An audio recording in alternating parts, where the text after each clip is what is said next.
হৃদয় থেকে নবী তোমায় ভালোবাসি আল্লাহ আমরা হৃদয় থেকে নবী তোমায় ভালোবাসি তাই তো মনের ঘরে নবীর প্রেমের বাতি জ্বেলেছি আমরা হৃদয় থেকে নবী তোমায় ভালোবাসি আল্লাহ আল্লাহ আল্লাহ মারহাবা আল্লাহ আল্লাহ আল্লাহ আল্লাহ তাআলা ডেকে বলে আমার কাছে আসতে হলে আল্লাহ তাআলা ডেকে বলে আমার কাছে আসতে হলে আগে আসো নবীর দলে বলে দিয়েছি আমরা হৃদয় থেকে নবী তোমায় ভালোবাসি আল্লাহ আল্লাহ কলিজা থেকে নবী তোমায় ভালোবাসি আল্লাহ আল্লাহ মারহাবা আল্লাহ আল্লাহ আল্লাহ আল্লাহ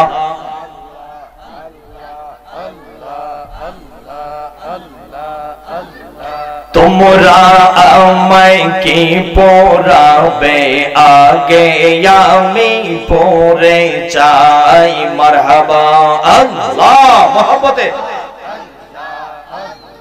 তোমরা আমায় কি পড়াবে আগে আমি পড়ে চাই যে পড়েছে নবীর প্রেমে যে পড়েছে মওলার প্রেমে তারে পড়ার সাধনাই তোমরা আমায় কি পড়াবে আগে আমি পড়ে চাই আল্লাহ আল্লাহ আল্লাহ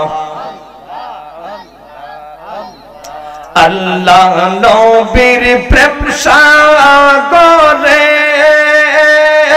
আমার হৃদয় সদাই সাঁতারে আল্লাহ নবীর প্রেম সাগরে আমার মন সদাই সাঁতারে সাঁতার দিতে জানি আমি সাঁতার দিতে জানে যে জন ডোবে মরার চিন্তা নাই তোমরা আমায় কি পড়াবে আগে আমি পড়ে চাই আল্লাহ আল্লাহ যেই পড়েছে মওলার প্রেমে যে পড়েছে মওলার প্রেমে তারে পড়ার সাধনাই তোমরা আমায় কি পড়াবে আগে আমি পড়ে চাই আল্লাহ আল্লাহ আল্লাহ লা ইলাহা ইল্লাল্লাহু মুহাম্মাদুর রাসূলুল্লাহ সাল্লাল্লাহু আলাইহি ওয়াসাল্লাম পবিত্র কুরআনুল কারীমের সূরা আহজাবের 57 নং আয়াতের মধ্যে আমার আল্লাহ পাক রব্বুল আলামিন বলেন ইন্নাল্লাযীনা ইউযুনাল্লাহ নিশ্চয়ই যারা আল্লাহকে এবং আল্লাহর রাসূলকে কষ্ট দিবে কি দিবে আমার কথা কি বুঝেন বুঝলে জবাব দিয়েন নয়তো তো আমি বুঝবো যে কবরস্থানে ওয়াজ করতেছি কথার জবাব দিয়েন ভিতরে যাবে মেডিকেল সায়েন্স বলে যে বক্তার সাথে শ্রোতায় যদি জবাব দেয় আদান প্রদান করে ওয়াজ 40% ভিতরে ঢুকে যায় নিশ্চয় যারা আল্লাহ এবং আল্লাহ রাসূলকে কি দিবে? কষ্ট দিবে। সবাই বলেন কি দিবে? আমরা কি এখানে কষ্ট দেওয়ার জন্য বসছি? দুনিয়াকে কি রাসূলকে কষ্ট দেওয়ার জন্য বসছি? আল্লাহকে কষ্ট দেওয়ার জন্য বসছি? এখন আল্লাহ সতর্ক করতেছেন, ইন্নাল্লাযীনা, নিশ্চয় যারা ইউযুনাল্লাহ ওয়া রাসূলাহু, আল্লাহ এবং আল্লাহ রাসূলকে কষ্ট দিবে। আল্লাহ কি করবা কষ্ট দিলে? আল্লাহ বলে লাআনাহুমুল্লাহু ফিদ দুনিয়া, দুনিয়াতে তাকে আমি বেইজ্জতি করব। কি করব? লানত দিলাম, অভিশাপ দিলাম। আল্লাহর অভিশাপ দিলে বান্দার কোন উপায় আছে বলেন আপনারা? লাআনাহুমুল্লাহ, আল্লাহ ওই বান্দাকে দুনিয়াতে অভিশাপ দিয়েছেন। ওয়াল আখিরা, এবং আখিরাতেও তার জন্য অভিশাপ।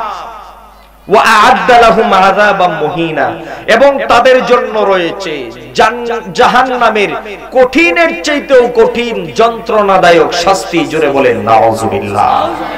তাহলে আল্লাহ এবং আল্লাহর রাসূলকে দিলে দুনিয়া ও আখিরাতে আল্লাহ কি দিবেন?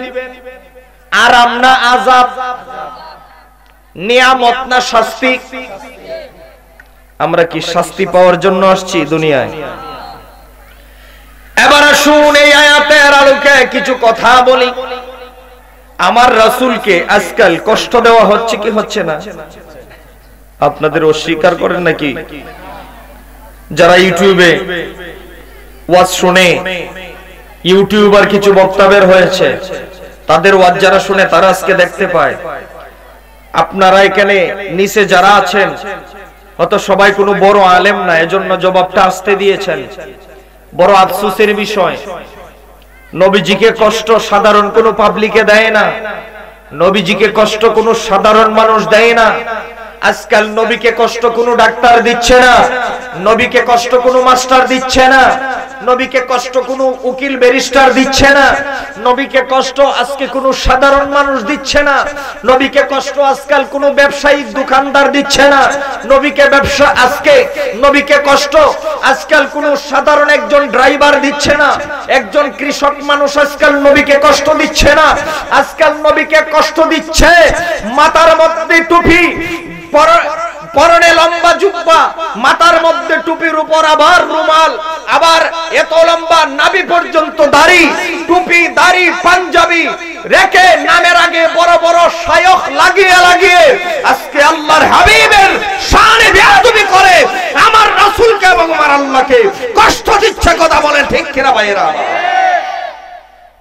এই সমস্ত মুনাফিক নামদারি মৌলবী থেকে আপনাদেরকে হেফাজত থাকতে হবে, ঠিক কিনা ভাইরা আমার? বলেন এই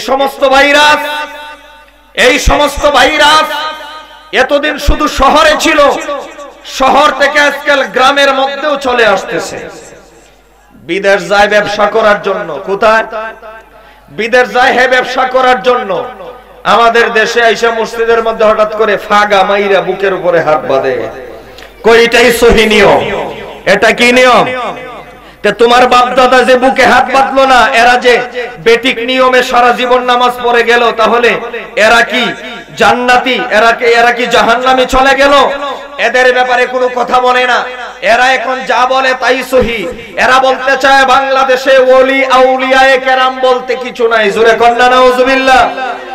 আপনারা কি ওলি আউলিয়ায়ে কেরামদেরকে স্বীকার করেন না অস্বীকার করেন? জোরে বলেন, স্বীকার করেন না অস্বীকার করেন?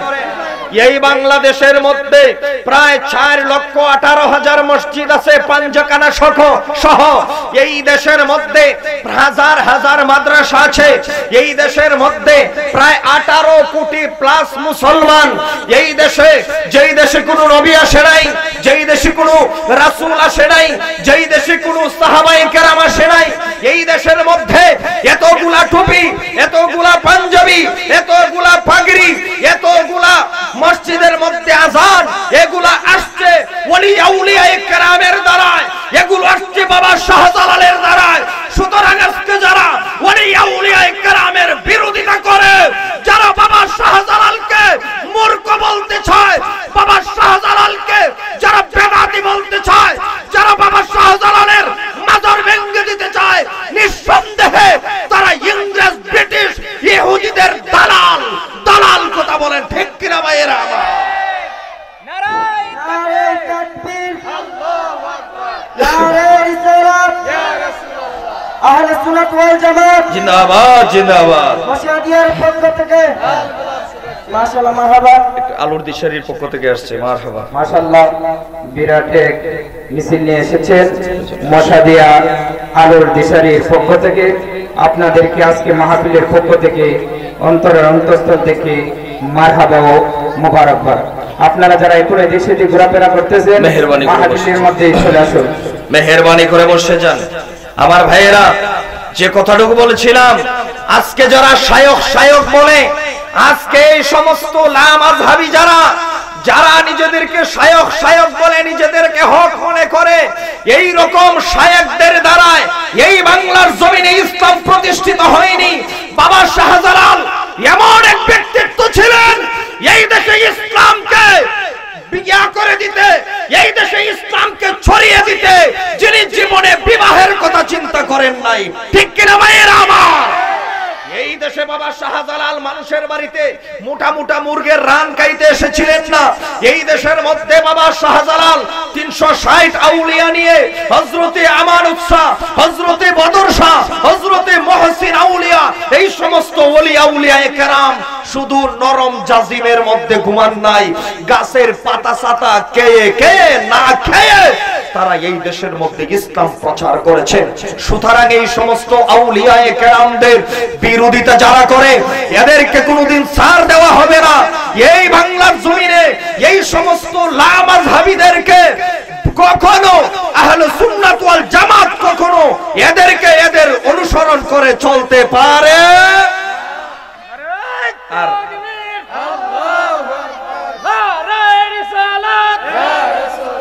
আহলে সুন্নাত ওয়াল জামাত জিন্দাবাদ জিন্দাবাদ। ওলি আল্লাহ যেখানে মেহেরবানি করে বসে যান। শাহজালালের তলোয়ার ধরছে ওঠো আরেকবার। হযরত মাওলানা মুফতি জালাল আব্দুল ফারুকী সাহেব জিন্দাবাদ জিন্দাবাদ। এই মাথামোটা মৌলবী আর এই লামাযহাবী গুলোই হচ্ছে 100% ওয়াহাবী। ঠিক কথা বলে না? ঠিক। এই লামাযহাবী গুলোই 100% ওয়াহাবী। ইদানিং আমি গত এক সপ্তাহ আগে ফতোয়া পাইলাম, মশারি টাঙ্গানো শিরিক। কি টাঙ্গানো শিরিক? মশারি টাঙ্গানো শিরিক। কেমনে? মশায় কামড় দিলে সাহায্য চাইবেন আল্লাহর কাছে, আপনি কেন মশারির কাছে সাহায্য নিলেন? এজন্য শিরিক। আবার কিছুদিন আগে বলল, কয় প্রস্রাবখানায় যদি কেউ বসে তাকেও সালাম দাও, পায়খানায় বসলেও সালাম দাও, খাইতে বসলেও সালাম দেও, সব সময় সালাম দেও, মানে প্রস্রাব পায়খানায়ও সালাম দেও। এই সমস্ত ফালতুদের আমি কথাগুলা কেন বলছি? ঢাকা শহরটা এই আহলে হাদিস নামদারিগুলা, এরা তো আহলে হাদিস না, এই খবিজগুলো এই ঢাকা শহরটাকে ঘেরাও করে ফেলেছে। এজন্য আমার গ্রামবাসীকে সতর্ক, ঢাকা শহর আপনারা অধিকাংশ মানুষ ব্যবসা বাণিজ্য করেন, এদের কপ্পরে কখনো পড়বেন। এগুলা একেবারে আকীদা একদম নষ্ট। বুকের উপরে হাত বাঁধলো নাকি নাভির নিচে হাত বাঁধলো, আমি নাচতে বললো নাকি জোরে বললো, এটা মূল সমস্যা না। তাদের মূল সমস্যা হচ্ছে আমার নবীর শানে বেয়াদবি করার কারণে এরা ঈমান থেকে বাহির হয়ে গেছে। ঠিক না ভাইরা আমার? এদের ঈমানে বড় সমস্যা। আসুন, আমার নবীজিকে ভালোবাসতে হবে কোন পজিশনে, এবং আমার নবীজির ভালোবাসার ধরনটা কি হতে হবে, আমরা এই ভালোবাসার ধরন চিনতে গেলে সাহাবীদের সনে, আমাদের সাহাবীদের ব্যাপারে আমাদের শুনতে হবে। আর একটা মিছিল আসছে মনে হয়, মারহাবা, আর একটা মিছিল আসছে, আল্লাহ কবুল করুক, মঞ্জুর করুক, সকলকে মোবারকবাদ জানাচ্ছি। যাই হোক, সবাই মেহেরবানি করে বসে যান, আল্লাহর রাস্তে কেউ দাঁড়িয়ে থাকবেন না, মেহেরবানি করে আল্লাহর রাস্তে প্যান্ডেলে বসে যান, সবাই বসে যান, কেউ আল্লাহর রাস্তে দাঁড়িয়ে থাকবেন না।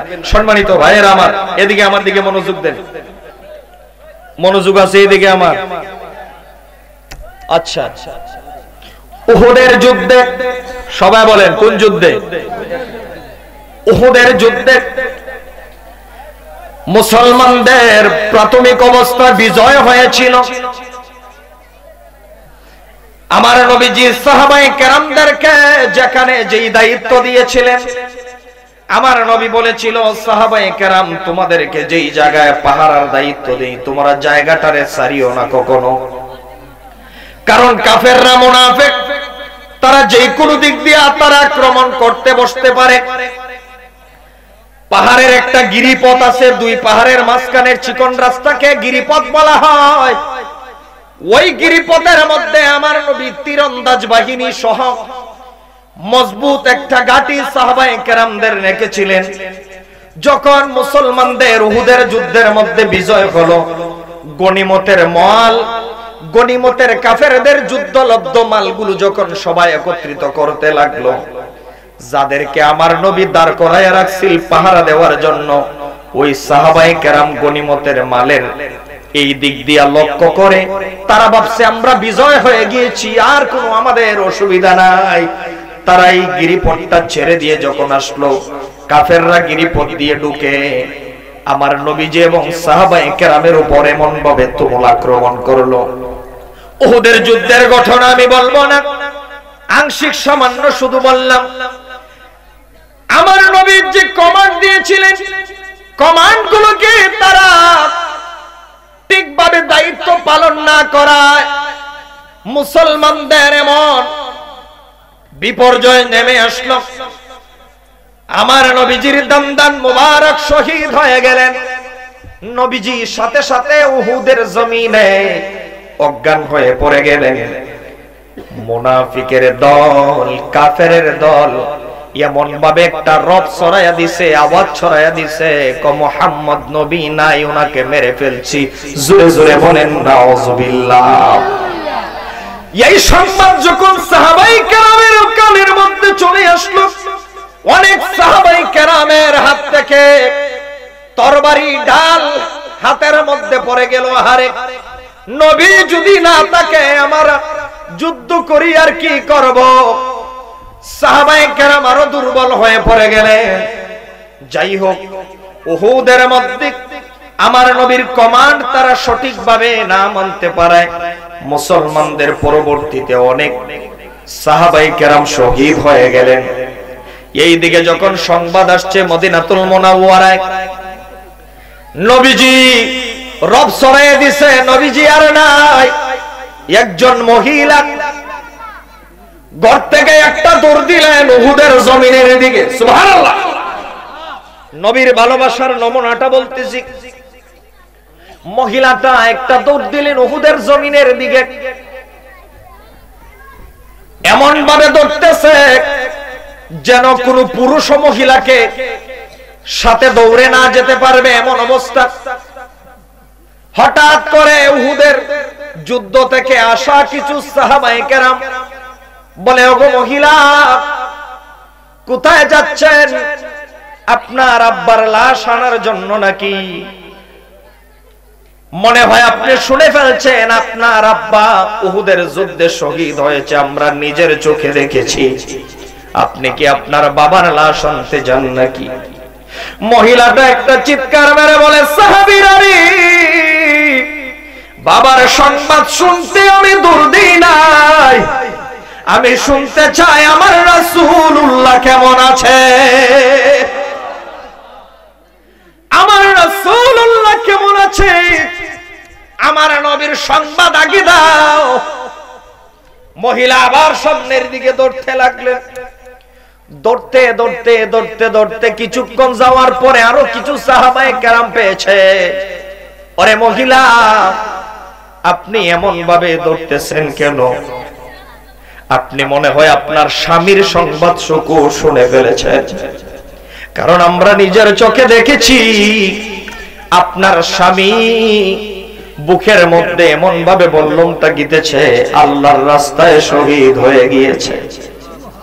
একটু আগে শুনলেন বাবা শহীদ হওয়ার সংবাদ, একটু পরে আবার স্বামীর যখন শহীদ হওয়ার সংবাদ শুনে মহিলাটা আবার ডাক দিয়ে বলে, স্বামীর সংবাদ শোনার জন্য অগ্রসর হই নাই, তোমরা বলো আমার রাসূল কেমন আছে। সুবহানাল্লাহ। কারণ মহিলার কানের মধ্যে শব্দ এসেছিল নবী নাকি নাই। আবার দৌড়তে দৌড়তে আরো যখন কতক্ষণ গেল, যাওয়ার পরে বলে, আমি চিনতে পেরেছি গো মহিলা, আপনি কে? আপনি মনে হয় আপনার ভাইয়ের সংবাদ শুনে এসেছেন, কারণ আমরা দেখেছি আপনার ভাই যুদ্ধ করতে করতে বীরের মতো আল্লাহর রাস্তায় শহীদ হয়ে গেছে। যাইতে যাইতে হঠাৎ করে উহুদের প্রান্তরে চলে গেলেন। যাওয়ার পরে সাহাবায়ে কেরামদেরকে কাঁদতে কাঁদতে বলে, ও আমার সাহাবায়ে কেরাম, ও আমার সাহাবায়ে কেরাম ভাইয়েরা, সাহাবী ভাইয়েরা রে, বলো আমার রাসূল কোথায়? একজন দেখায় দিল ওখানে রাসূল। মহিলাটা রাসূলুল্লাহ সাল্লাল্লাহু আলাইহি ওয়াসাল্লামের কাছে পৌঁছার পরে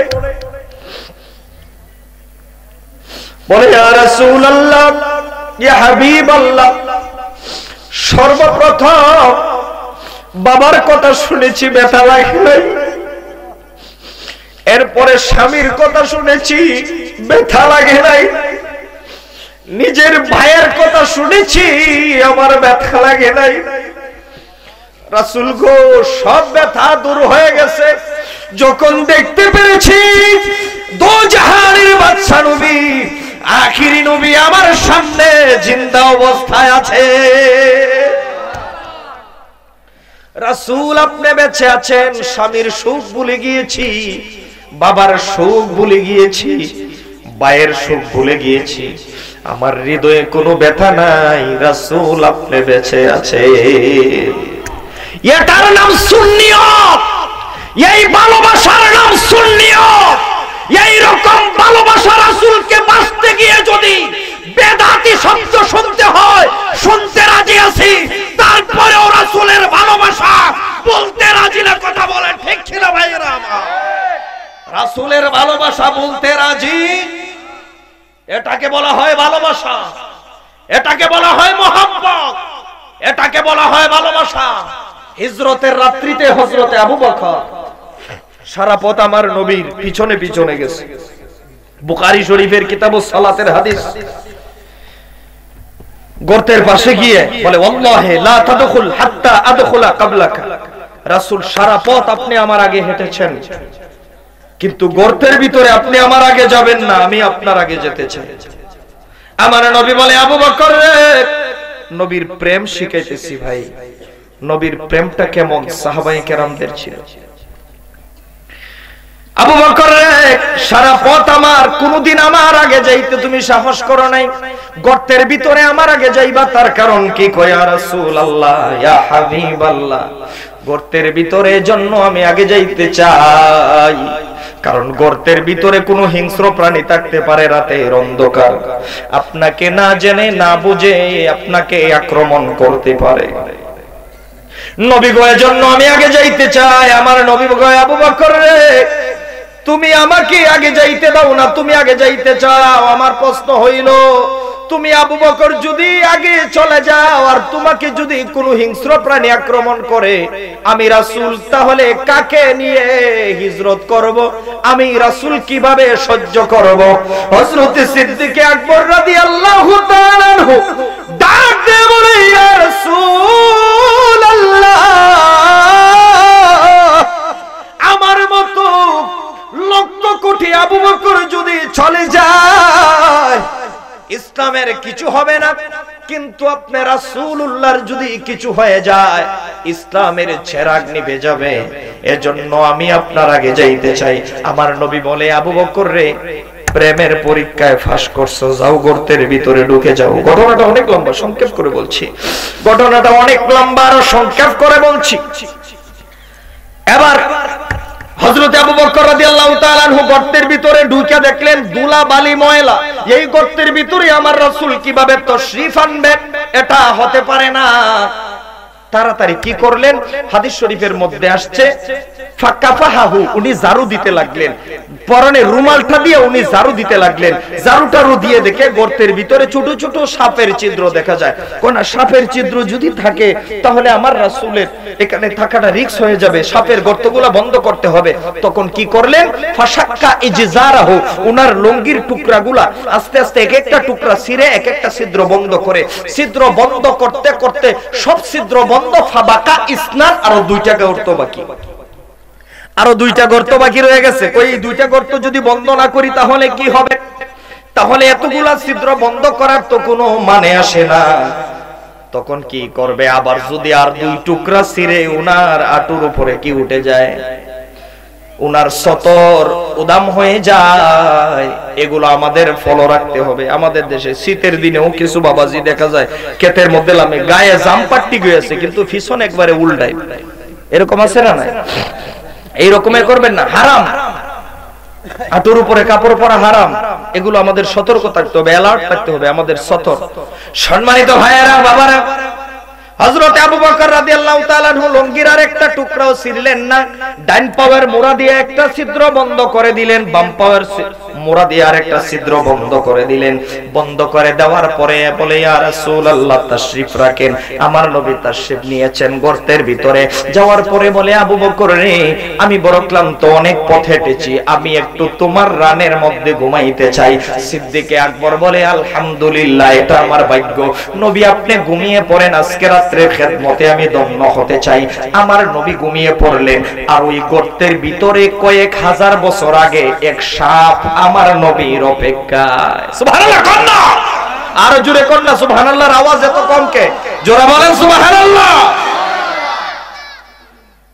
সুবহানাল্লাহ আলহামদুলিল্লাহ কইেন, কইলে লাভ আছে। কি লাভ আছে জানেন?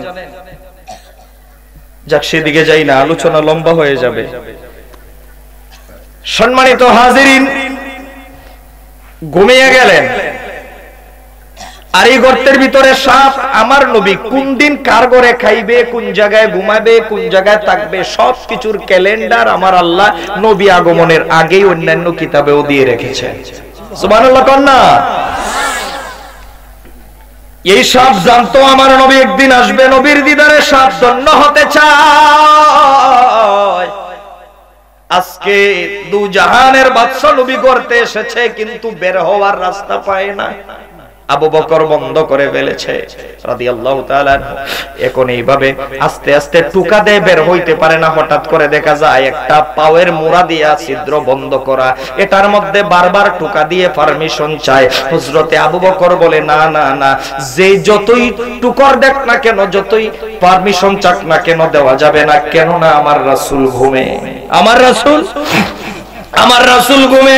আরে আমার রাসূল ঘুমাইলে জিবরাইল পর্যন্ত ডাক দিতে সাহস পায়। মেরাজের রজনীতে আসছে, আয়েশা আমার নবীকে মেরাজে নিয়ে যাইতো, কয় আপনার হাবিব দে ঘুমে, আল্লাহ আপনার বন্ধু তো ঘুমে, কি করব? আমার আল্লাহ কয়, আমি আজকে শিখাই দিব না।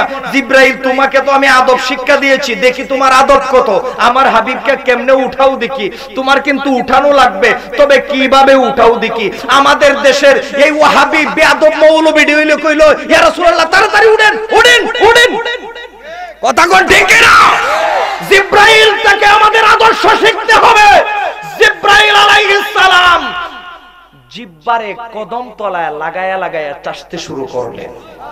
জোরে কন্না সুবহানাল্লাহ।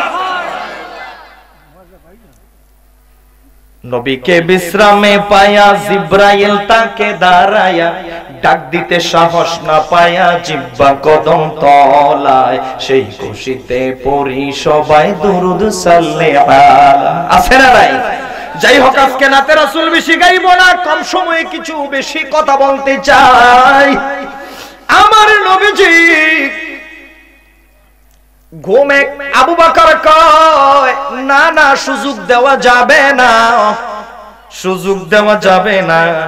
সাপ রাগের মাথায় যেহেতু কোনো চান্স পায় না, সাপ সমস্ত শক্তি প্রয়োগ করে সুবল মারলেন হযরতে আবু বকর রাদিয়াল্লাহু তাআলা আনহুর গায়ে।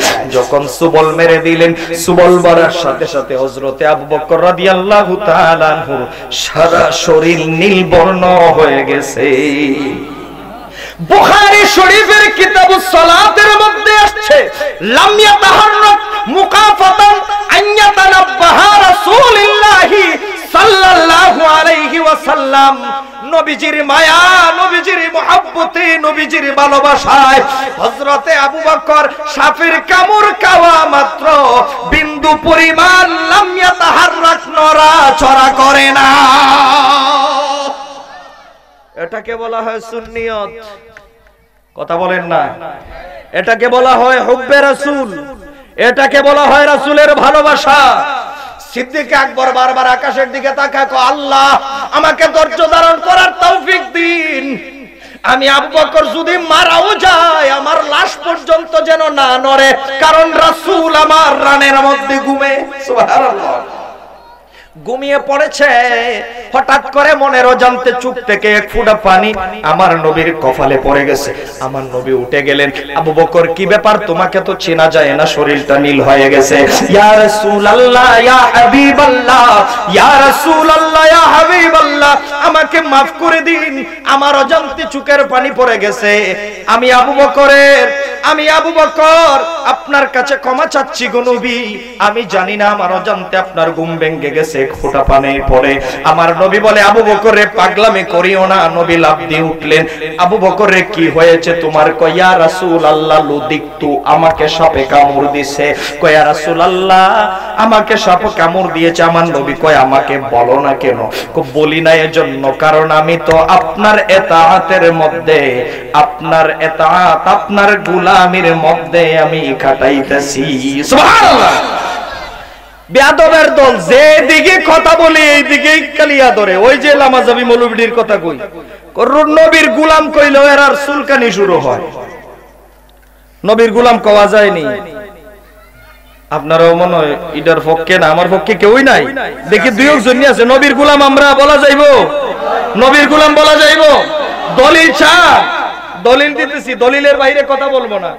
এক ইয়ামন দেশ থেকে এক ইহুদি ব্যক্তি গেল রাসূলের ভালোবাসায়, ঘটনা অনেক লম্বা, শুধু শেষ অংশটা বলতেছি। নবীর ভালোবাসায় 15 দিন সময় লাগায়া গেছে ইয়ামন দেশ থেকে মদিনা শরীফে। তার ভাগ্য খারাপ, মদিনা শরীফে যাওয়ার 3 দিন আগেই আমার নবী দুনিয়া থেকে পর্দা করেছেন। সর্বপ্রথম হাদিস শরীফের মধ্যে আসছে ইস্তাকবালাহু সালমান, হযরতে সালমান ফারসি রাদিয়াল্লাহু তাআলা আনহুর সাথে সর্বপ্রথম দেখা হয়েছে, সাক্ষাৎ হয়েছে। আর হাদিস শরীফে আসছে ওয়াকানা হুসনুল ওয়াজহে, উনার চেহারা ছিল সুন্দর। নবীজির সাহাবী সালমান ফারসি রাদিয়াল্লাহু তাআলা আনহুর চেহারা ছিল সুন্দর। উনি তো আর রাসূল জীবনে দেখে নাই, উনাকে দেখে ভাবছে উনি মনে রাসূল সাল্লাল্লাহু আলাইহি সাল্লাম, এইরকম ধারণা করে সালাম দিলেন, আসসালামু আলাইকা ইয়া মুহাম্মদ সাল্লাল্লাহু আলাইহি ওয়াসাল্লাম। হযরতে সালমান ফারসি সাহাবীর ঠোঁট দুইটা তরতর করে কাঁপতেছে, যে লোকটা রাসূলের প্রেমিক হয়ে আসছে। এখন রাসূল যে আজকে 3 দিন হয়ে গেছে পর্দা করছে, এই কথা যদি এই মুহূর্তে বলি সে কলিজা ফেটে মারা যাবে। কিভাবে বলি বলেন? আপনি একটু রেস্ট নেন, আপনি একটু জিরান। তাকে একটু আপ্যায়ন করলেন, করার পরে জবাব দিলেন কি জানেন? বলে লাস্তু মুহাম্মাদান সাল্লাল্লাহু আলাইহি ওয়াসাল্লামা আনা আব্দু, আমি মুহাম্মদ সাল্লাল্লাহু আলাইহি সাল্লাম নই, আমি মুহাম্মদ সাল্লাল্লাহু আলাইহি সাল্লামের একজন গোলাম। সাহাবী কি বলছে? কন্যা মিয়া সাহাবী কি বলছে? সাহাবী নিজেকে গোলাম দাবি করছে, আমি দাবি করলে অসুবিধা আছে? আরে নবীর গোলাম হইতে কফাল লাগে বেটা, কফাল লাগে। কথা কন ঠিক না? নবীর গোলাম সবাই হতে পারে না। মুফতি হলে নবীর গোলাম হওয়া যায় না, মুহাদ্দিস হলে নবীর গোলাম হওয়া যায় না, মুফাসসির হইলে নবীর গোলাম হওয়া যায় না। নবীর গোলাম হইতে গেলে অন্তরটারে ঠিক করা লাগে, কলবটা মদিনাওয়ালার কলব বানাইতে হয়। কথা বলেন ঠিক কি না?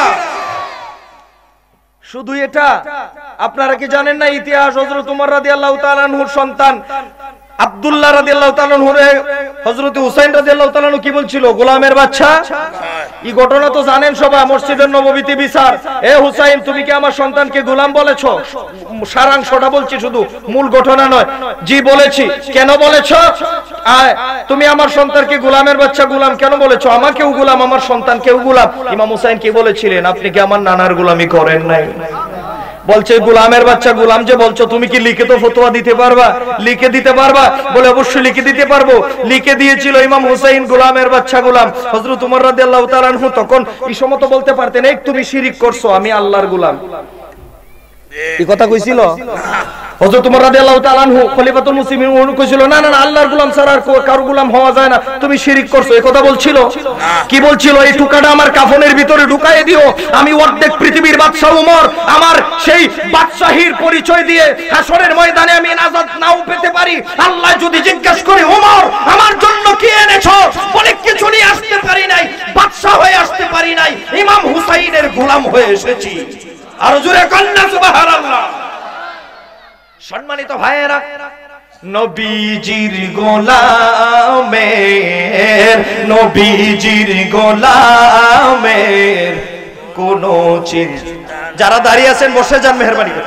নবীজির গোলামের, নবীজির গোলামের কোনো চিন্তা নাই, চলো নবীজির জান্নাতে মদিনাতে যাই, চলো নবীজির জান্নাতে মদিনাতে যাই। জোরে কন্যা সুবহানাল্লাহ। সম্মানিত হাজিরিন, হযরতে আবু বকর রাদিয়াল্লাহু তাআলা আনহুকে আমার নবী বলে, পাগলামি করিও না, কোন জায়গায় কামড় দিয়েছে জায়গাটা আমারে দেখাও। হযরতে আবু বকর রাদিয়াল্লাহু তাআলা আনহু যখন দেখাইলেন, আমার নবী একটু তুতু মোবারক নিয়ে আবু বকরের হাতে দিলেন। দেওয়ার পরে বলে, অনেক আলেমরা এই জায়গাটার মধ্যে ভুল করে ওয়াজ করতে সাবধান, কয় আমার নবী নাকি নিজের তুতু মোবারক নিয়ে আবু বকরের পায়ে লাগাই দিছে। এই রকম বিয়াদবি আবু বকর জীবনেও করবে না।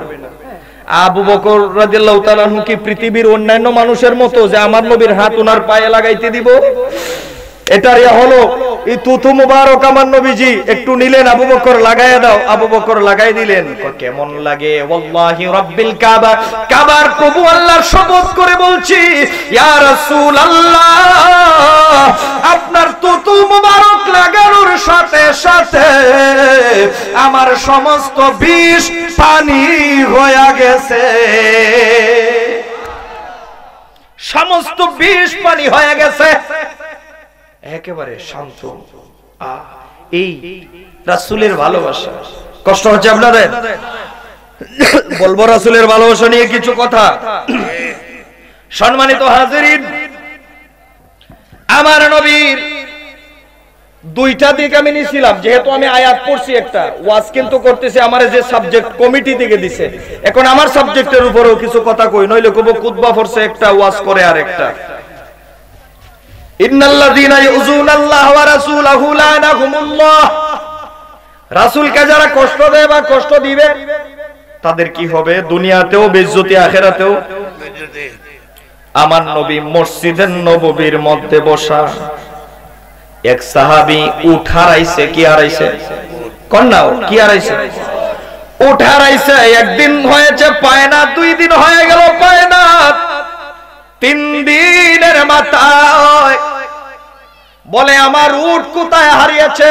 বিশাল জায়গা, এই গহীন জঙ্গলে আমার উট খুঁজে পাওয়ার সাধ্য নাই। চলে গেলেন আমার নবীজির কাছে। কোথায় গেলেন? নবীজির কাছে যখন চলে গেলেন, আমার নবী বলে, কি ব্যাপার সাহাবীরা রে? মসজিদের নববীর মধ্যে কিন্তু সাহাবায়ে কেরাম ভর্তি। সাহাবীরা রে, রে সাহাবীরা, এই বেটা বহ। যখন সাহাবী গেল উঠারাইয়া, নবী বলল, সাহাবী তোমার চেহারাটা কেন মলিন? বলে, ইয়া রাসূলুল্লাহ, আমি বড় গরীব, একটা উট হলো আমার সম্পদ, ওই সম্পদটা আমার হারিয়ে গেছে, আজকে 3 দিন হয়ে গেল, আমার উট আমি খুঁজে পাই না। নবী আপনার কাছে আসলাম, মেহেরবানি করে আমার উট কোথায় আছে? আপনি রাসূল তো হেঁটে হেঁটে গিয়ে দেখা লাগবে না, আমার উট কোথায় আছে রাসূল আপনি তো জায়গায় বসে বলে দিতে পারে। পারেনি রাসূল? জি, কি করেন আপনারা? পারে? আচ্ছা, দেখি আমার রাসূল কি করে। আমার নবী বলে, সাহাবীরা, যেহেতু উটের সংবাদ জানার জন্যই আমার কাছে এসেছ, ঠিক আছে, আমি তোমাকে জিপিএস দেখাই দিচ্ছি। জিপিএস বুঝেন? এখন তো অধিকাংশ এরা বুঝে, যেমন আমরা বিশেষ করে যারা মাহফিলে যাই, ও তো কালকেও তো আমি গতকালকে মাহফিল ছিল এই নরসিংদী বারুইসা, এমন এক ভিতরে গেছি, জিপিএস না থাকলে যাওয়া সম্ভব ছিল না। যে গ্রামে আমাদেরকে মাহফিল দেয়, আমরা মোবাইলে এ ঢুকে শুধু এই জায়গাটার নাম চার্জ দিই। কোন রাস্তাটা দিয়ে গেলে, এখন আধুনিকতা কতটুকু আগাইছে, কোন রাস্তায় দিয়ে গেলে জ্যাম হবে, কোন রাস্তা দিয়ে গেলে জ্যাম নাই, রাস্তা ক্লিয়ার, মশাদিয়া থেকে ছাতক যাইতে কত ঘন্টা কত মিনিট সময় লাগবে, এটা সব মোবাইলে উঠে যায়, রাস্তা একেবারে দেখায় দেয়। গুগল ম্যাপ, গুগল ম্যাপে কি করে দেয়, দেখায় দেয়। এই গুগল ম্যাপে আমার রাসূল গুগল ম্যাপ দেখায় দিলেন ১,৫০০ বছর আগে, তুমি এদিকে যাইবা, এদিকে যাইবা, এদিকে যাইবা, ওইদিকে যাইবা, গিয়ে দেখবা পাহাড়ের জঙ্গলের গহীন জায়গা, তোমার উটনিটা, উটের লাগামের যে রশিটা, এইটা একটা গাছের জোরে ফেস লাগিয়ে আছে, টানতেছে আসার জন্য, বাড়িতে আসতে পারতেছে না, তুমি গিয়ে ছুটায় নিয়ে আইসা পড়ো। সুবহানাল্লাহ। সাহাবায়ে কেরাম কো সাদাক্তা ইয়া রাসূলুল্লাহ, নবী সত্য বলেছেন আপনি। আমাদের দেশের ওই মৌলবীগুলা এরা হইলো কইলো না সাদাক্তা ইয়া রাসূলুল্লাহ, কইতাম না, আগে গিয়া দীক্ষা লই, হ্যাঁ আগে গিয়া। সাহাবায়ে কেরাম দেখতে হয় না, আমার রাসূল যেহেতু বলেছে সাদাক্তা ইয়া রাসূলুল্লাহ, আপনি সত্য বলেছেন। বাম দিকে কিছু বইতো, আপনারা আবার বাম দিকে যারা আছেন কেউ মাইন্ড করেন না, বুঝার জন্য, মসজিদুল নববীর বাম দিকে একটা ছোট দল বইতো, এই দলটা বইসা, এ বাবা সর, তুই সর, খুব ঝামেলা করে, এটা শুরুতে আইসা করছে, তুই বল, এটা সরাই দেন। এরে পাগলা রে, এক পাগলা আমারে এ করে ভাইরাল করে দিছি এক ভিডিও, তুই আবার আইওএস কফরে। সম্মানিত ভাইরা, মনোযোগ আছে আপনাদের? কষ্ট হচ্ছে? কষ্ট হচ্ছে না তো? এসো একটু নবীর প্রেমে নাম গায়, আর যারা দাঁড়িয়ে আছেন বৈশা গেলে ভালো হয়, যদি আপনাদের কষ্ট না হয়। কারে লাগিয়া কান্দরে মন, কারে লাগিয়া, এটা তো পুরাণ গজল, ওই পারেন না আপনারা, এজন্যই পুরাণটা তুলছে, সবাই পারে, বলেন না, কারে লাগিয়া কান্দরে মন, কারে লাগিয়া, কেউ তো তোমার আপনে হবে না, না না, যে জনে হবে আপনা সেই তো মদিনা, বলেন না, যে জনে হবে আপনা সেই।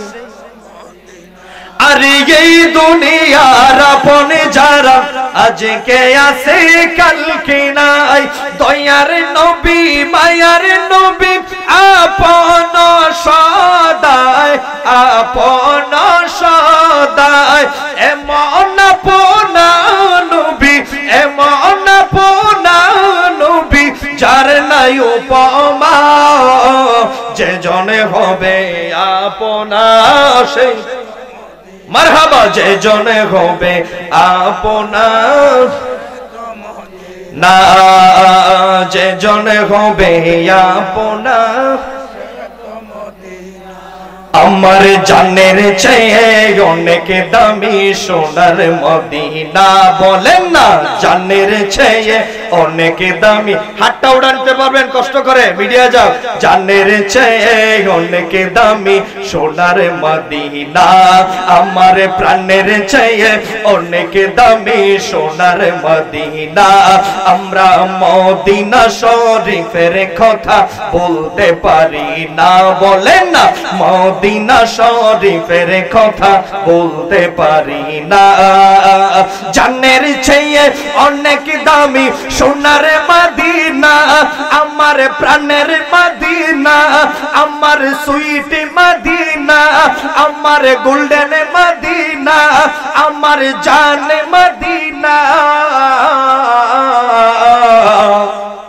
মদিনা শরীফের কথা বলতে পারি না, বলেন না, মদিনা শরীফের কথা বলতে পারি না, আমার জানের চেয়ে অনেক দামি সোনার মদিনা, আমার প্রাণের চেয়ে অনেক দামি।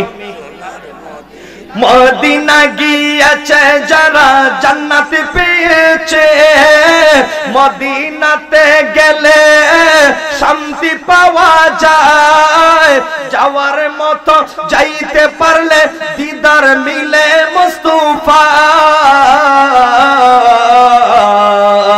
সেই দরদির দেশে যেতে আমার কামনা, সেই দরদির দেশে যেতে আমার কামনা, আমার জানের চেয়ে অনেক দামি সোনার মদিনা, আমার প্রাণের চেয়ে অনেক দামি সোনার।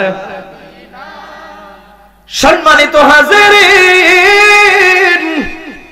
একটা গুরু যেই মাত্র আমার নবী কইছে উটের কবর নিয়ে আসো, একটা গুরু উবাই ইবনে সুলুল, আব্দুল্লাহ ইবনে উবাই ইবনে সুলুল, হ্যাঁ একটা দল, মুনাফিকের বড় একটা গ্যাং, একটা ডাক দেখো, কইদিকে কো হুনচস কারবার কো কিতে কো নবীর কাছে সাহাবী আইছে উটের কবর লইয়া, আর নবী উটের কবর একটা কইয়া দিলাইছে, হইছে আর না হইছে, নাউজুবিল্লাহ কর না, কোন নবী উটের কবর কইতারে, নবী কি আইছে, এটা গজলের হাদি আইছে, সারছে রে, আল্লাহ আপনারে হায়াত দারাজ করুন। সম্মানিত সুধী, আল্লাহ শিশু বাচ্চাকে আল্লাহ নেক হায়াত দান করুক, আমিন। উটের কবর কইতে পারে, অথচ আমরা নবীর সাথে খাওয়া দাওয়া করি, নবীর সাথে নামাজও পড়ি, নবীর সাথে ইফতারিও করি, রোজা টোজা রাইখা, নবীর সাথে নবীরে কত ভালোবাসা যে দেখায়, অথচ আমরা তো নবীর দলের না, আমরা তো নবীর দলের না, আমরা যে নবীর দলের না এই কথাটা কইতে পারে না। নবী উটের কবর কইতে হইলে আমরা যে নবীরে ঠকাইতেছি, নাউজুবিল্লাহ কর, আমরা যে নবীর দলের না এটা কইতে পারে না, আমার নবীকে আসলে কইতে পারে না।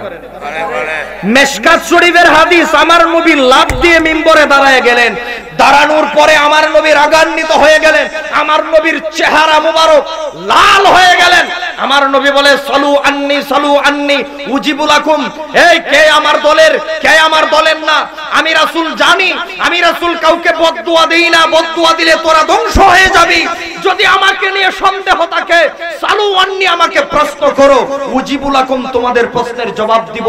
এই তো হাদিস মনে পড়ে গেছে, আন উমর ইবনে খাত্তাব রাদিয়াল্লাহু তাআলা আনহু قال قال رسول الله صلى عمر بن الخطاب رضي الله تعالى عنه قال জালাসান নবী আলাল মিম্বারে, আমার নবীজি মিম্বরের মধ্যে দাঁড়াইলেন, আন বাদিল খালক হাত্তা আহলিল জান্নাতি মানাজিলাহুম ওয়া আহলিন নারি মানাজিলাহুম ওয়া হাফিজাহু যালিকা মান হাফিজা ওয়া নাসিয়াহু মান নাসিয়া, আমার নবী মিম্বরে দাঁড়াইয়া কিয়ামত পর্যন্ত ভবিষ্যৎবাণী বলতে লাগলেন, কি হইব কিয়ামত পর্যন্ত, কি হইব কোন সময়, আমার নবী বলতে বলতে বলতে বলতে যোহরের নামাজের টাইম হয়েছে, যোহরের নামাজের পরে নবী কারোর সাথে কথা বলেন নাই, রাগান্বিত অবস্থায় আবার দাঁড়িয়ে গেলেন, আবার দাঁড়িয়ে আমার নবী বলতে লাগলেন ভবিষ্যৎবাণী, বলতে বলতে বলতে বলতে আসরের নামাজের টাইম হয়েছে, আমার নবী আসরের নামাজ পড়ে আবার দাঁড়িয়ে গেলেন, আবার দাঁড়িয়ে যাওয়ার পরে আবার আমার নবী কি হইবে কি ঘটবে সব বলতে লাগলেন, বলতে বলতে মাগরিবের টাইম হয়েছে, মাগরিবের টাইম হয়ে যাওয়ার পরে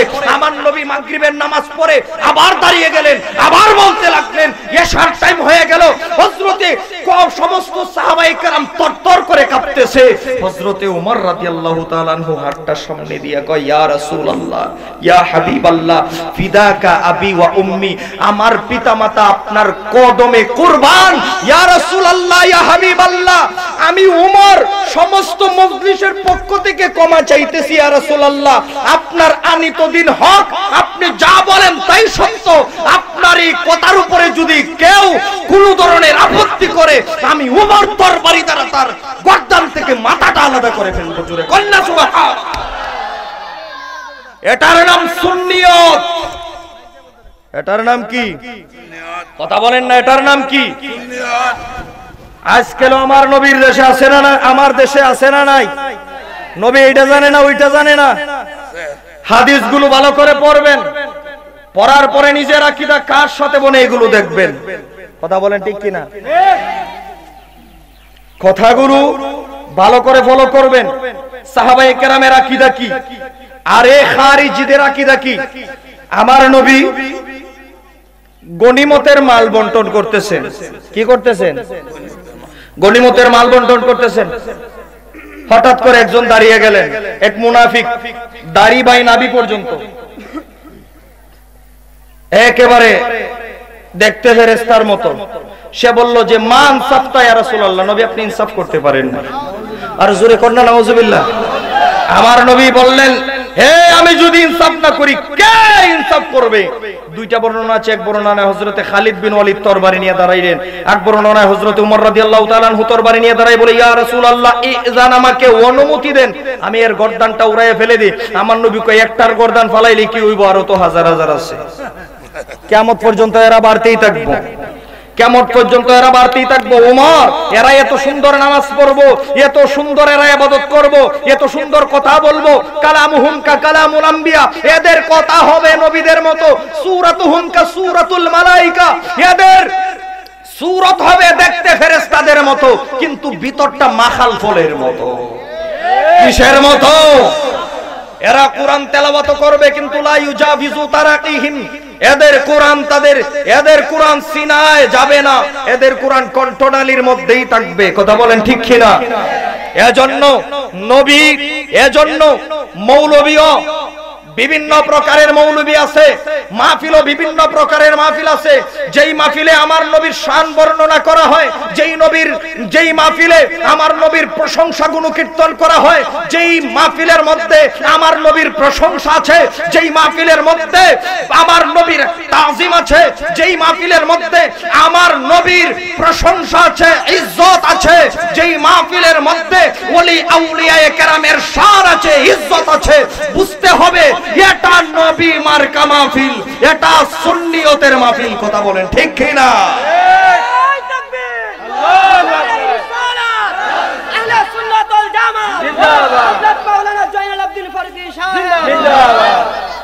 সম্মানিত ভাইয়েরা, পুরাতন কথাগুলি আবার আপডেট করতেছি। আদম সন্তানের একটা অভ্যাস হচ্ছে ভুলে যাওয়া। নবীর উম্মতের মধ্যে কি দল একটা হবে? কয়টা হবে? 73 দল। কয় দল? 73 দল হবে। আমার নবী বলছেন কুল্লুহুম ফিন্নার, সবগুলো জান্নাতে নাকি? সবগুলা জাহান্নামে ইল্লা মিল্লাতা ওয়াহিদা, একটা জান্নাতে। জান্নাতি দল কয়টা? জাহান্নামী কয়টা? তাহলে 72টা যদি জাহান্নামী হয়, একটা যদি জান্নাতি হয়, আপনি জান্নাতে যাওয়া এত সোজা না। 72টা রে কিলাইয়া মুরাইয়া হই যাইতিব। 72 রাস্তা, 72 জন দাঁড়ায় থাকবো, কবে এদিকে আসেন, এটা সহি রাস্তা, এটা সঠিক রাস্তা। কি রাস্তা? এটা সঠিক রাস্তা। আপনাকে ডাকাডাকি করব, কিন্তু আপনি যেটার মধ্যে আছেন, আহলুস সুন্নাহ ওয়াল জামাত, সঠিক পথ, এটার মধ্যে আপনাকে কি করতে হবে? অটল হয়ে আপনাকে থাকতে হবে। এখন বলেন 72 দল যে জাহান্নামে যাব, এই 72 জাহান্নামী দলের মধ্যে, এটা তো আমি বানাই নাই দলটা, 72 দল জাহান্নামী যে যাইব, এদের মধ্যে হিন্দু, খ্রিস্টান, ইহুদি, নাসারা এরা আসেনি? নাই। বুঝা কইন, হিন্দু, বুদ্ধ, খ্রিস্টান, ইহুদি, নাসারা এরা তো অটোমেটিক জাহান্নামী, কারণ ঈমানই নাই। ওটু জাহান্নামী। কি জাহান্নামী?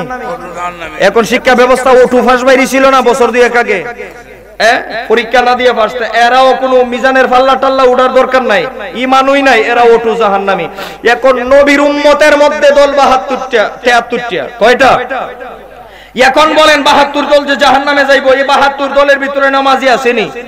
রোজাদার, হাজি, গাজী, পাঞ্জাবিওয়ালা, মুফতি, মুহাদ্দিস, মুফাসসির, হাফেজ, কারি, পাঞ্জাবি, টুপি, পাগড়িওয়ালা সব আছে। তাহলে এগুলা কি জাহান্নামীদের আমল? কথা বলে না। আর যারা জান্নাতে যাইবো তাদের ভিতরে আলেম আছে না নাই? হাফেজ, মুফতি, মুফাসসির, হাজি, গাজী সবাই আছে। যারা জান্নাতে যাইবো এরার মধ্যে ওইটা আছে, জাহান্নামে যারা যাইবো এরার মধ্যে ওইটা আছে। প্রশ্ন হইল, আল্লাহ দেখতে তো সেম সেম, কিন্তু 72 দল কেন জাহান্নামী আর একটা দল কেন জান্নাতি?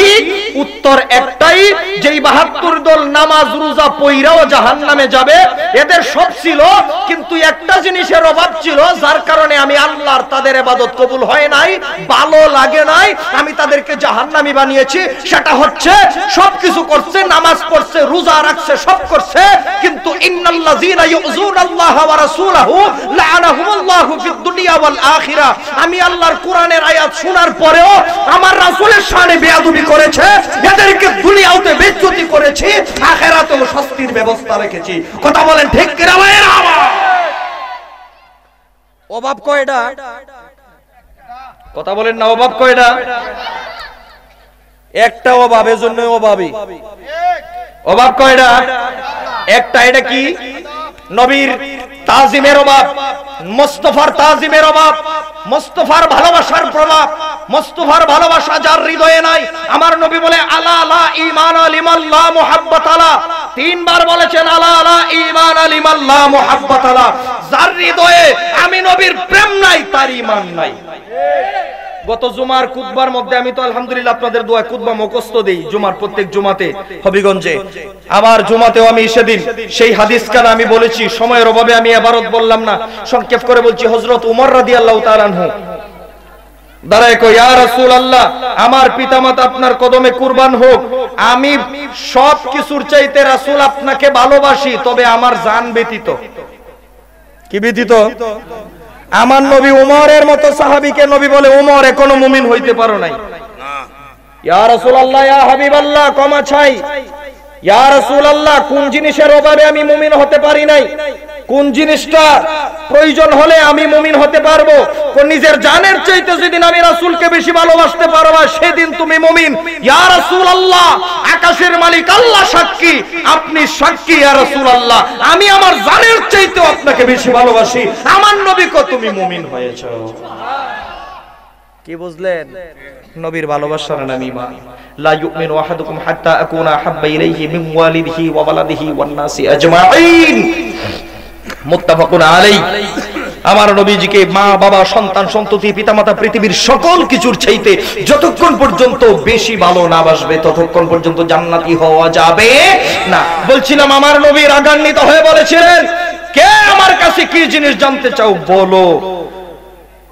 এই সুযোগে এক সাহাবী কয়, নবী যেহেতু বারবার বলতেছে কি এর কি জিনিস জানার দরকার আমাকে বলো, এক সাহাবী দাঁড়ায় কয়, ইয়া রাসূলুল্লাহ কিলা মান আবি ইয়া রাসূলুল্লাহ। উনি ওনার আব্বার নাম কি জানতো না।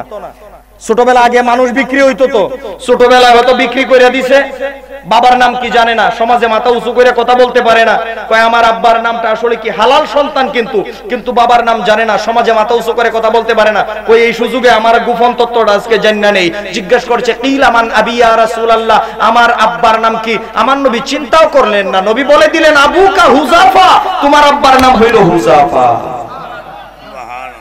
উবাই ইবনে সুলুল ওই বেয়াদবটায় মুনাফিকের লিডার, এর দলের একটারে গুতাই দেখ, তুই জিজ্ঞাসাইন তাড়াতাড়ি যে আমি জান্নাতি না জাহান্নামী।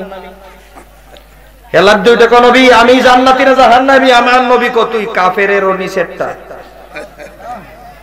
ইন্নাল মুনাফিকিনা ফিদ দারকিল আসফালি মিনান নার, তুই কাফেরের নিষেধটা যে ঠেলাই দাঁড়াইছিল এই ঠেলাই দেবার বয়ে গেছে। তো বলছিলাম নবীর দুশমন এগুলা শুরুতেও ছিল কিনা, কথা বলেন ঠিক কিনা? এগুলা শুরুতেও ছিল, কিয়ামত পর্যন্ত থাকবে। কিন্তু দুশমনগুলোকে এড়িয়ে এড়িয়ে আমাদেরকে সঠিক সুন্নিয়তে থাকতে হবে।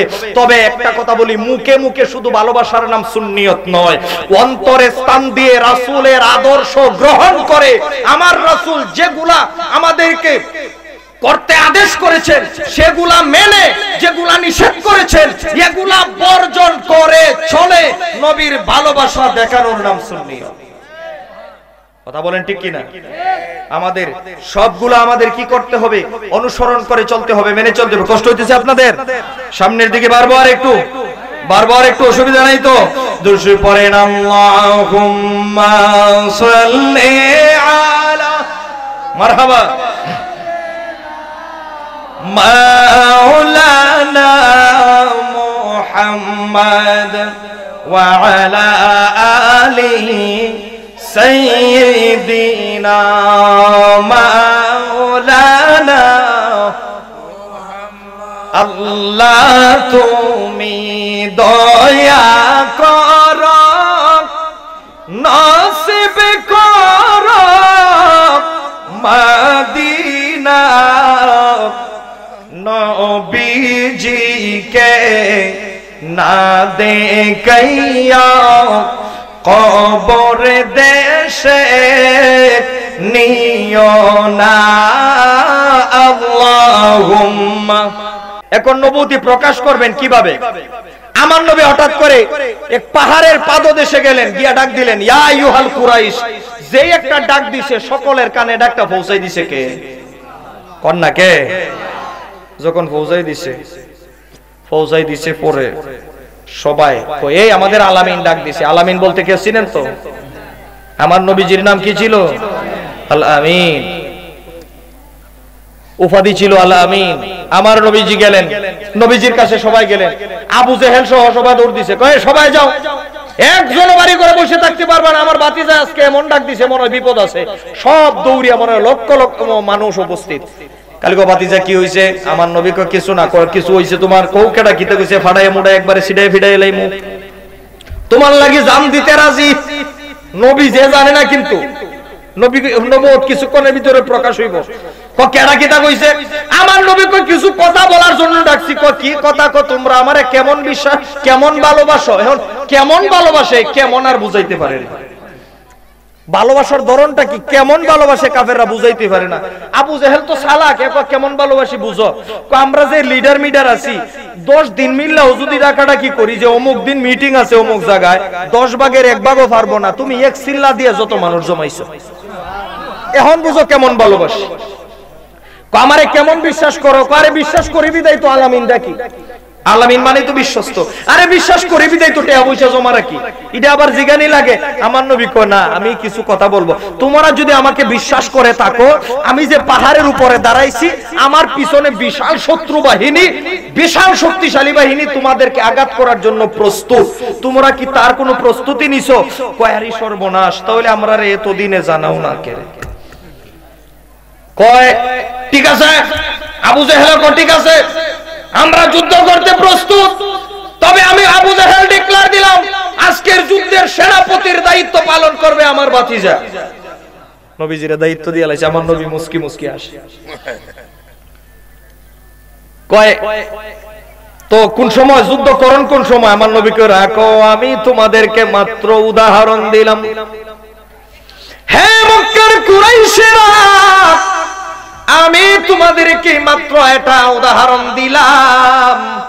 পাহাড়ের ওই পাশে কোনো শত্রু নাই, কিন্তু তোমরা যে আকীদা, যে বিশ্বাস, যে ধর্মের উপরে আছো, সবাই একদিন মারা যাবে। মরণের পরে তোমাদের কবর জগতের মধ্যে আযাবের ফেরেশতারা আছে, তারাই হলো তোমাদের বড় শত্রু। এরা আবার মরলে পরে তো ফুচ্চা মুচ্চা শেষ, আবার আযাবের ফেরেশতা কিতে? এরা তো জীবনে এটা উনছে না কোনোদিন, শুনছেনি?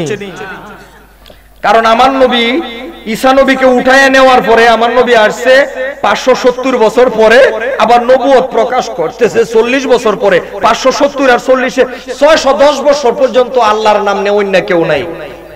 ইয়ারা কবর কিতা আসর কিতা চিনলেন নে। আমার নবী কো হাসরের ময়দানে মিজানের মধ্যে নেকি ফাল্লা মাফা হইব। কইডা আবার কিতা? নেকি আর ফাল্লা এইভাবে কিতা বলে মাফা মাফি হইব? ফেরেশতা বলে আবার কেডা? এরা ফেরেশতা হইছে না। এখন কয় কিছু কিছু কয় তাহলে কিতা শত্রু বাহিনীর সাথে লাগতে কিতা লাডি আর মোটাটা লাগবো না কিতা? আমার নবী কয় লাডি চড়ি দিয়ে কাম হইতো না।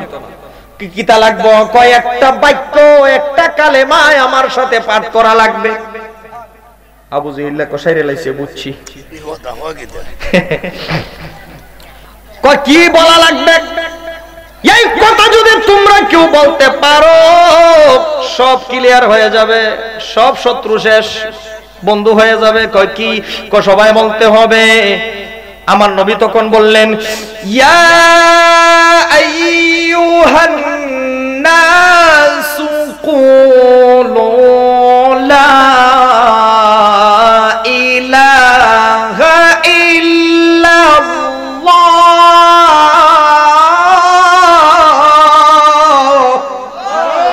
লা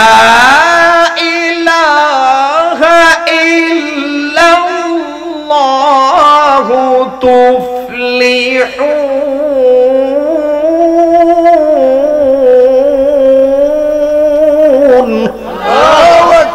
লা ইলাহা ইল্লাল্লাহ ওয়া আন্নী রাসূলুল্লাহ তুফলিহুন, একবার বলো আল্লাহ ছাড়া মাবুদ নাই, আমি রাসূল, আমি আল্লাহর প্রেরিত রাসূল, তুফলিহুন তোমরা সফল কাম হয়ে যাবে, সবাই তোমরা শত্রু মুক্ত হয়ে যাবে। এই কথা যখন বলল, এতক্ষণ নবীজির সেনাপতি বানায়, এত কিছুক্ষণ আগে নবীর সেনাপতি বানায়, নবীর জন্য জীবন দিয়ে দেয়, নবীর লিডার বানিয়ে দেয়, 1 মিনিটের জন্য পরি সবাই শত্রু হয়ে যায়। তখন সবাই আবু লাহাবকে গালিগালাজ করতে লাগলো, এই আবু লাহাব, তোমার ঘরে খাইয়া বাতিজা বড় সর হইছে, তুমি কি কোনোদিন টের পাও নাই? আমাদের বাপদাদার ধর্মের মধ্যে সুলকানি মারছে, আমাদেরকে এই কথা বলার জন্য এখানে নিয়ে আসছে, এটা ঠিক নয়, এটা ঠিক নয়, এটার জন্য তোমাকে কৈফিয়ত দিতে হবে। আবু লাহাব রাগের মাথায় আমার নবীজির একটা গালি মারছে, জোরে কর নাউজুবিল্লাহ। আমার নবীর কি লাগে? কন্যা কি লাগে? আবু লাহাব বলল, আলিহাদা জামাআতানা ইয়া মুহাম্মদ, এ তুমি আমাদেরকে কি এই কথা বলার জন্য, মানে তার ভাষায় বাজে কথা বলছে, এটা তো বাজে কথা না, এটা কাজের কথা, তুমি কি আমাকে এই কথা বলার জন্য এখানে নিয়ে আসছো? কই জি, এই কথা বলার জন্যই, এটাই আসল কথা। তখন সে রাগের মাথায় আমার নবীজিকে একটা গালি মেরে বলল তাব্বান লাকা ইয়া মুহাম্মদ সাল্লাল্লাহু আলাইহি সাল্লাম, হে মুহাম্মদ সাল্লাল্লাহু আলাইহি সাল্লাম, তুমি ধ্বংস হয়ে যাও। জোরে বলেন না নাউজুবিল্লাহ। আবু লাহাব কি বলল নবীকে? ধ্বংসের কথা বলছে। এখন ধ্বংসটা হইব কেডা? কন্যা। আচ্ছা, আজকে যে গালি দিছে আমার নবীরে, এর আগ পর্যন্ত হে কি খালি আল্লাহর ইবাদত করছে, নামাজ রোজা বেশি বেশি পড়ছে? কোনদিন আবু লাহাব এত ধনাঢ্য ছিল, এর বাড়িতে 100 কাজের মহিলা পুরুষ আছিল, কাজের মহিলা পুরুষ যার 100 আছিল, এত ধনাঢ্য ব্যক্তি কোনদিন কি একবার শুকরিয়া আদায় করছে, আলহামদুলিল্লাহ তুমি আমারে দন দিছো? না। কিন্তু আল্লাহ হেরে কোন শাস্তি দিছে এতদিন? এখন আজকে আমার নবীর গালি দিছে, আল্লাহ কেমন জানে? আল্লাহ কয়, আমার হাবিব, আমার বন্ধু, আমি নবী আমার নবী মুস্তাফা, আমার হাবিবকে বলেছিস ধ্বংস হয়ে যাওয়ার জন্য। আবু লাহাব পারে বহুত সহ্য করছি, আমারে অনেক কিছু দেখাইছস, মানে আমারে দেখায়া দেখায়া তুই মূর্তি পূজা করছস, একবারও আমারে ডাক দেস নাই, সহ্য কইরা নিছি, কিন্তু আমার বন্ধুরে কথা বললে আমি সহ্য করতে পারি না, আমি অ্যাকশনে চলে যাব। যখন বলল তাব্বান লাকা ইয়া মুহাম্মদ, সাথে সাথে আমার আল্লাহ কয়, আমার হাবিব ধ্বংস হবে না, তাব্বাত ইয়াদা আবি লাহাব ওয়া তাব, এই আবু লাহাব তোর দুইটা হাত আমি ধ্বংস কইরা দিলাম। জোরে কর নাউজুবিল্লাহ। কি কইরা দিল? যেই হাত দ্বারা আমার নবীর দিকে ইঙ্গিত করলো, সেই হাতটা ধ্বংস করে দিছে কে? হাত ফেরালাই শেষ, নিচের দিকে চলে আসছে, হাত আর উপরের দিকে উঠাইতে পারে না। বাড়িতে গেছে, ঘটনা খুব সংক্ষেপ করে বলছি। বাড়িতে গেছে, যাওয়ার পরে স্ত্রী উম্মে জামিল কয়, স্বামী কি ব্যাপার, কি হয়েছে? কয় আর কয় না, কয় আমার জীবন শেষ। কি হয়েছে? কয় হাত পচা দইরা লাইছে। নাউজুবিল্লাহ কোন হাতটারে পচা দইরা লাইছে। কেন পচা দইরা লাইছে? কো বাতিজারে গালি দিছিলাম, একটু পরে একদিন যাইতে না যাইতে শরীর পচা ধরছে, স্ত্রী আর স্বামীকে কাছে রাখে না, কো আলাদা রুমে থাকো, রং রাজপ্রাসাদের মধ্যে গন্ধয় টিকা থাকা যায় না, তুমি আলাদা জায়গার মধ্যে থাকো। আলাদা জায়গায় পাঠিয়ে দিল। কিছুদিনের ভিতরে আবু লাহাব পচতে পচতে পচতে পচতে কয় আর দুর্গন্ধে টিকা যায় না, এই স্বামীর আর দরকার নাই। যে আদরের স্ত্রী কয় স্বামী আর দরকার নাই, তারে ফালায়া দে ওই মরুভূমির মধ্যে। আমি যে আয়াত তেলাওয়াত করেছিলাম, এই আয়াতের সারাংশ বলতেছি, দেখেন, ইন্নাল্লাযীনা ইউযুনাল্লাহা ওয়া রাসূলাহু লাআনাহুমুল্লাহু ফিদ দুনিয়া ওয়াল আখিরাহ, নিশ্চয়ই যারা আল্লাহকে এবং আল্লাহর রাসূলকে কষ্ট দেয়, আল্লাহ দুনিয়াতেও বেইজ্জতি করবে। করছেনি আবু লাহাব বারে? নবীজির চাচা হইয়াও মাপ পাইছেনি। নবীর বিরোধিতা করার কারণে আল্লাহ তার নবীজির চাচাকেও আল্লাহ কি করে নাই? মাপ দেয় নাই, মাপ দেয় নাই, তারে ধ্বংস করে দিয়েছে হাত দুইটা। এবং স্ত্রী কয়, যে নবীর কারণে আমি স্বামী হারাইলাম, আমার স্বামীটা ধ্বংস হয়ে গেল, আমি ওই আমার স্বামীর প্রতিশোধ নিব। এবার উম্মে জামিল ওই মহিলাও আমার নবীজির বিরুদ্ধে লেগে গেছে। নাউজুবিল্লাহ, নাউজুবিল্লাহ কোন কেমন বেইজ্জতি করে দেখেন। আবু লাহাব শেষ। আল্লাহর প্রিয় হাবিব আপনি, কাঁটাবিহীন একটি গোলাপ। আল্লাহর প্রিয় হাবিব আপনি, কাঁটাবিহীন একটি গোলাপ। আপনাকে কেউ কষ্ট দিলে স্বয়ং আল্লাহ দেয় জবাব। আল্লাহর প্রিয় হাবিব আপনি কাঁটাবিহীন একটি গোলাপ সুবহানাল্লাহ দিয়েছে যারা আপনাকে দুঃখ কষ্ট যন্ত্রণা তাদেরই লাঞ্ছনার কথা কি করে করব বর্ণনা বর্ণনা তো দিচ্ছেন আল্লাহ বর্ণনা তো দিচ্ছেন আল্লাহ নাজিল করে সূরা লাহাব দিছেনি আল্লাহ তাব্বাত ইয়াদা আবি লাহাব আমার এর সাথে মিল আছে নি গজল যদি এক দুইটা গায়ও আমার গজল আবার এটা আঙ্গে মাঙ্গে গাই না কোরআন হাদিস রিসার্চ করে আর এগুলা মানে একটু সামঞ্জস্যতার ভিতরে থাকতে হয় এগুলা অতিরিক্ত বাড়াবাড়ি এর মধ্যে গেলে আবার সমস্যা আছে সেদিন আমি এক বক্তারে আমি ঠিক করে দিয়ে আসছি বক্তা ওয়াজের মধ্যে বইসা কয় ও এক গানের মধ্যে টান দিছে মানুষ দিয়ে মানুষ বানাও তুমি তাকো কোন জায়গায় মওলা তুমি কুস্তা গিয়া তোমায় কুস্তে গিয়া ফরছি আমি বিসন্ধায় আমার দিকে রক্ত মাথা তুইটে গেছে কিতা কইরি যাক নাম বলি না কই কিতা কইরি এটা ক সংসারের চাপে বইরা আরাম আলাল কত কাই আমার ভিতরে তুমি থাকলে তুমিও তো কাইছো তাই তখনই হুজুরে দলাম পরে কো হুজুর এটা আমি তো নিজে বানাইছি না আরেকজনে গায় দিকে আমি গাইছি আমি কো অর্থ জন্য গাইবা না বেটা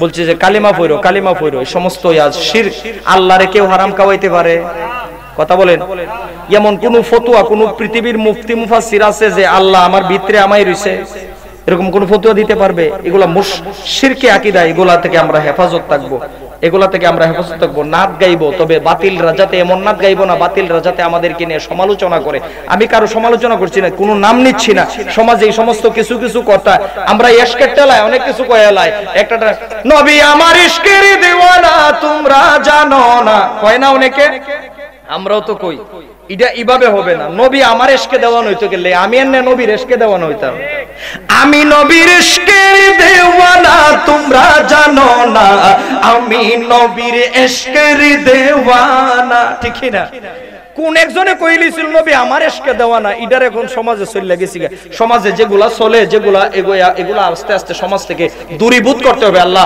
সঠিক সমাজ দান করুক বলি আমিন বলছিলাম আবুল আহাবের স্ত্রী পাহাড়ে উঠছে কোথায় এমন উঁচু পাহাড়ে উঠছে জীবনে এত কষ্ট করে নাই পাহাড়ে উইটা লম্বা লম্বা কাড়ার গাছে উঠছে লম্বা লম্বা কাড়া ভাঙ্গে গলার মধ্যে একটা ব্যাগ লটকাইছে ক্ষতি আগের দিনের মুরব্বীরা বাজারও দেখতাম ক্ষতি লটকায় রাখে কোমর বাঁধা রাখে এরকম একটা ক্ষতি রাখছে হ্যাঁ এই ক্ষতি এখন করিতেছেন বনি এখন তো এটা চিন্তা না ক্ষতি এই ক্ষতির ভিতরে ব্যাগের এই ব্যাগটার ভিতরে কাটা জমাইছে আমার নবীজি ফজরের নামাজের জন্য আসবে যেই রাস্তা দিয়ে যেই জায়গা দিয়ে আসবে সেই রাস্তার মধ্যে কাটা গিত্তা রাখছে আমার নবী যেন কষ্ট পায় আর আল্লাহ কি বলছে নবীরে কষ্ট দিলে আল্লাহ দুনিয়াতেও বেইজ্জতি করবে আখিরাতেও বেইজ্জতি করবে আমার আল্লাহ কয় উম্মে জামিল রে উম্মে জামিল এমন বিলাসিতা মহিলা ছিল একদিন যেই জামা পরছে পরের দিন আর পরে নাই কয়টা রিজেক্ট বাতিল করছে কয় আমি এই মুহূর্তে আজরাইল পাঠাইয়া তোর জামাইর মতো তোরেও আমি নিতে পারি কিন্তু না না না তোরে শাস্তিটা হবে বড় আমার বন্ধুকে কষ্ট দিতে চাইছস আবুল আহাব কষ্ট দিছিল আমার বন্ধুরে গালি দিয়া আর তুই আমার বন্ধুরে কাজে কর্মে দেখাইতেছস কষ্ট কেমনে দেখো তোর শাস্তিটা বড় হওয়ার দরকার আল্লাহ কয় তুই যে বিলাসিতা করছস বিলাসিতা করার মরণের আগে তোরে আমি ফকিন্নি বানাইমু কি বানাইমু মা আগনা আনহু মালুহু ওয়া মা কাসাব আলিম উলামা আছে ভুল হলে বলবেন তার যে মাল তার যে সম্পদ সবকিছু আমার আল্লাহ ধ্বংস করে দিয়েছে কিছু নাই মাল ধ্বংস করে দিয়েছে কে তার ধন সম্পদ মাল কোনো কাজে আসবে না, সব বিনাশ ধ্বংস। এখন বাড়িতে যে কাজের মহিলা পুরুষ আছিল, আবু লাহাব তো মইরা গেছে, বেতন দিত কেডায়, বেতন দে ওইনা নাই, সব ধ্বংস কইরা দিছে। বাড়ির ভিতরে যা কিছু আছিল সব লুটটা সামুটটা নিয়ে গেছে। এখন আবু লাহাবের স্ত্রী আর গোসলও দিতে পারে না, কারণ চেঞ্জ কইরা আর একটা কাপড় যে পরবো এইরকম কাপড়ও নাই, একেবারে শেষ ফকিন্নি বানাইছে কে? বেইজ্জতি করছে কে? বেয়াদবি কার সাথে করছে? নবীজির সাথে। ওই আসল জায়গার তাইকের সব সময় নবীর সামনে বেয়াদবি করলে কি হয়, আর নবীজিকে ভালোবাসলে কি হয় সেটাও তো দেখাই দিলাম। সম্মানিত হাজিরিন, এখন কি করব পেটের দায়ে? উম্মে জামিল তো এদিক সেদিক আর সুখে কিছু দেখে না। কি করব কি করব কি করব, পেটের কি দায়, চতুর্দিকে তাকায় আর নাই, সম্পদ শেষ, পেটের কি দায়। এখন পাহাড়ও গেছে, লাকড়ি কাটতো, কি কাটতো? লাকড়ি কাটে। পাহাড়ও কি কাটে? লাকড়ি কাটে। বুঝা বালা করে বানতে পারে না, তো বান্ধা অভ্যাস নাই, তো মুরসায় মারসায় যেমনিও কয়তো কেউ বান্ধা দেয় নাইলে নিজে আদা মাদা করে বান্ধা মাথার মধ্যে লইয়া মানুষের বাড়িতে বাড়িতে ডাকে, কয় লাকড়ি নিবেন নি, লাকড়ি। বেজতি হইতাছে নি? বলে হুজুর এটা কি বানায় কইতাছ? না, আমি দলিল দেই। সায়াসলা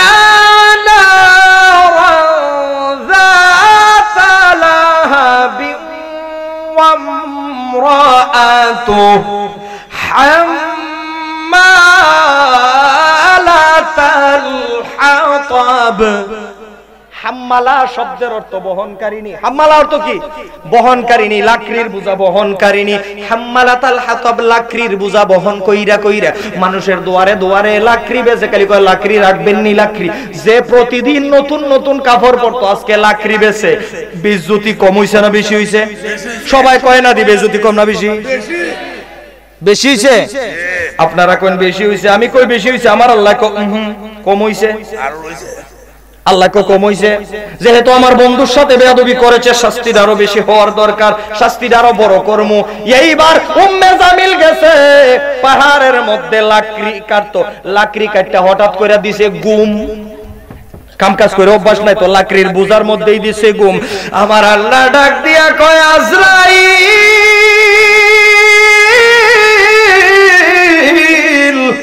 আজরাইল রে, যা তাড়াতাড়ি ওই পাহাড়ের মধ্যে চলে যাও, উম্মে জামিলের কাছে যা।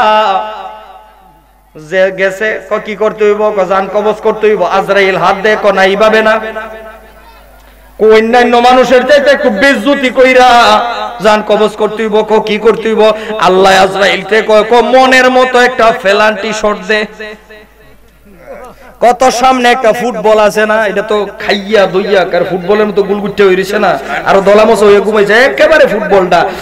আল্লাহ ক ফুটবল দেখছস নি একটা? ক দেখছি তো। ক লাখটা দিতে পারবে নি জুত কইরা? ক ফেলান্টি শট। ক অসুবিধা নাই। আজরাইলে শট দিবার কথা কইছে কে? কোন না? আল্লাহ। শটটা দিব কে?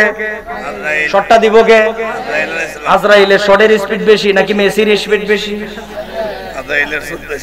ব্রাজিলের নেইমারের নাম তো কইছে না, নেইমারের মনে বেশি। ক্রিস্টিয়ানো রোনাল্ডো না, না সময়ে মেসি, নেইমার, ক্রিস্টিয়ানো রোনাল্ডোর শট মিস হয়ে যায়।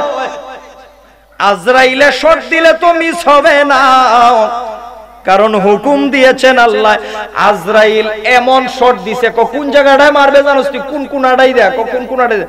যেই ডাল থেকে কাটা বাইঙ্গে আনছিল উম্মে জামিলের আর কোনো ইয়া নাই, গলার মধ্যে ব্যাগটা রইছে, ব্যাগের মধ্যে কি তা রাখতো? কাটা। তাইলে ওয়াজ বুঝে আইছে কি রাখতো? কাটার ব্যাগটা রাখা দিছে। এমন জোরে আজরাইল একবারে গোল ফুস্টে মারছে লাত।